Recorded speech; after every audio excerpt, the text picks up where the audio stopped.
Ciao belly, welcome to Culture is a Person, a Live Unique company.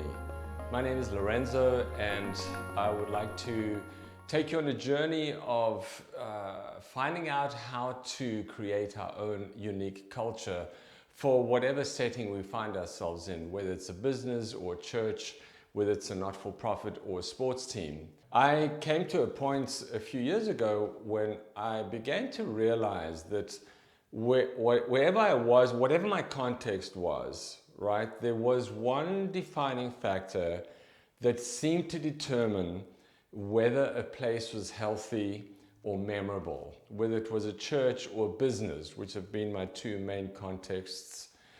And I realized that that determining factor is culture, you know, and it's that tangible yet invisible thing, that mysterious essence that when it isn't there, you notice it, and when it is there, you definitely notice it.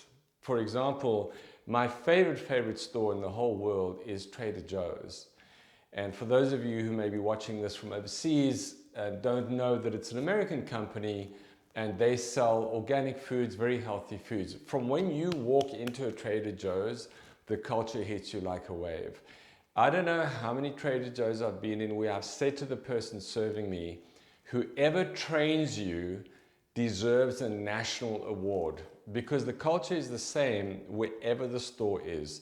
The people they employ are fascinating, they're helpful, they're knowledgeable. The stores are typically usually full, they have really great product. But you know, I couldn't tell you the exact names of all the things that I buy there. I could say I buy olive oil and chips. Their chips are the best, and their chocolates, good prices. The reason I really go there, honestly, is for the culture. It's an experience to shop there. And that's one of any number of examples that we can look at. And so as I left the ministry after 25 years to pursue a career in business, I was hired by a very dear friend of mine who runs a manufacturing company, P1 Industries, where I'm working right now again with him. And he hired me intentionally as a culturalist. And listen, this was 7-8 years ago. It was unheard of for a company to have a full-time dedicated culturalist. Because David and I, we had traveled around the world for many years. We knew each other very well. He's a brilliant, brilliant businessman. And he had understood also in the companies he had worked at before he started his own company, P1, that culture is the separating factor. You know, every manufacturing company out there is going to produce many similar products. Some are going to do it more cheaply, some more expensively, some better, some worse. But the thing that really sets a company apart for the long haul is its culture. So he saw what I did in the church. We were in the same church together. And one day he hired me and he said, listen, I want you to do in the company what you've done in the church. I want you to bring the same value system and the same culture. And so I then moved to Boston, to Denver, came back here. I'm happy to be back with this wonderful group of people. And wherever I've been hired essentially to do branding and culture. And as I've worked in these different industries and different businesses, one day I got this inspiration. It truly is an inspiration, and like so many of my inspirations, it came in the shower. And I was very excited about it, and this thought came to me that culture is a person. Culture is a person. That I should use the metaphor of a person, of a human being, to explain culture and to teach culture and to help companies implement culture. And listen, it's as simple as this. On the shallowest level, on the most obvious level, it's because people work in businesses and churches and whatever all over the world who can't understand the metaphor of a person. But what really struck me, and it came out of my Live Unique philosophy and practice, is the idea that as people are unique, and our fingerprint and eyeprint prove that out of over 8 billion people on earth, there's only one of you. You've never existed before, only you exist today, and when you leave this beautiful earth, you will never be repeated again. And on the one hand, that uniqueness brings a sense of privilege. What a blessing, what a massive, massive honor. On the other hand, it also brings a powerful sense of responsibility. Like you have to understand what your uniqueness is, discover it, and that's something else that I do. It's a whole other philosophy and practice called Unlock Your Truth.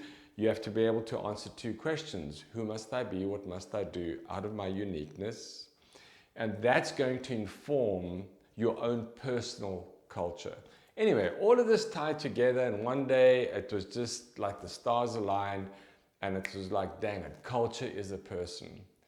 And so I have introduced this philosophy and these practices in 3 different companies now and taught it to 3 other companies. And it's been amazing to see the shift in every context. One was a pretty large IT company. Another one was a fund, actually a venture fund, and here in manufacturing, one in Denver and one here in Schenectady, upstate New York. And the fact is that it works everywhere. It works everywhere. It's a perfect metaphor. It's a wonderful analogy. And so as I developed it, I understood that people and companies like people are not just unique, but people are fundamentally, you and I are fundamentally made up of 2 parts. Our personhood, which is our value system, and our personality, which is our vigor expression. One is internal and is deep. It drives us invisibly, but in very tangible, very measurable ways. Our value system drives us like our backbone. And then our personality is like an outward expression of that inner truth. Personality, personhood, personality, values, vigor. And then when I dove a bit deeper, I understood that every single human being is made up of 4 pieces that make them work. Their heart, their mind, their soul, and their strength. Or you could say their emotion, their intellect, their intuition, and their ability. And so I developed this process of discovery, which I would take a company through in helping them to design their culture person. Let's call the person Bobby. And their culture Bobby is this invisible person who lives with them. When somebody interacts with anybody in that company or even visits the company, they might walk away and forget the people they met, forget their names at least, and even forget what products you actually make. What they won't forget is the feeling they had when they met your invisible culture person. Because the truth is, wherever you work, there is a culture person, there is a Bobby. Either you have not intentionally designed and developed and implemented your culture, and somebody else has, or even forces or influences outside of your enterprise have, or you have. You sat down and you said, you know what? This is our personhood. This is who we want to be. This is how we want to behave. This is going to be our expression.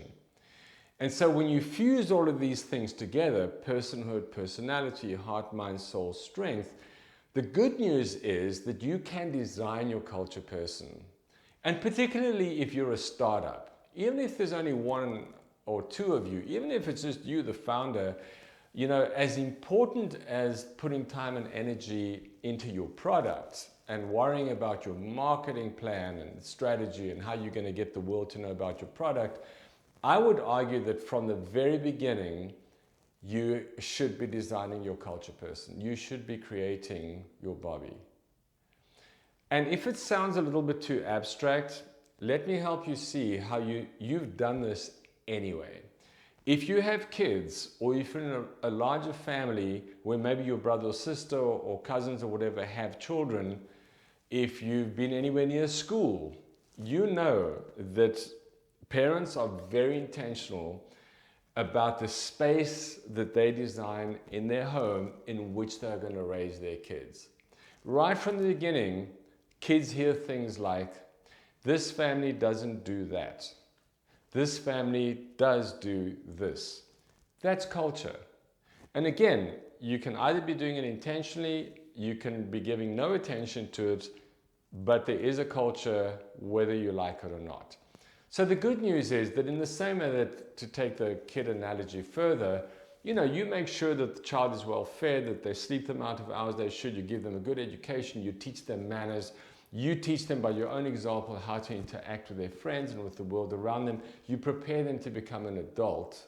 And if they are healthy as a young adult, they're really pretty much set for life, right? And so it is with the company, a church, culture, a not-for-profit, whatever the enterprise is. Come with me on this journey of culture is a person.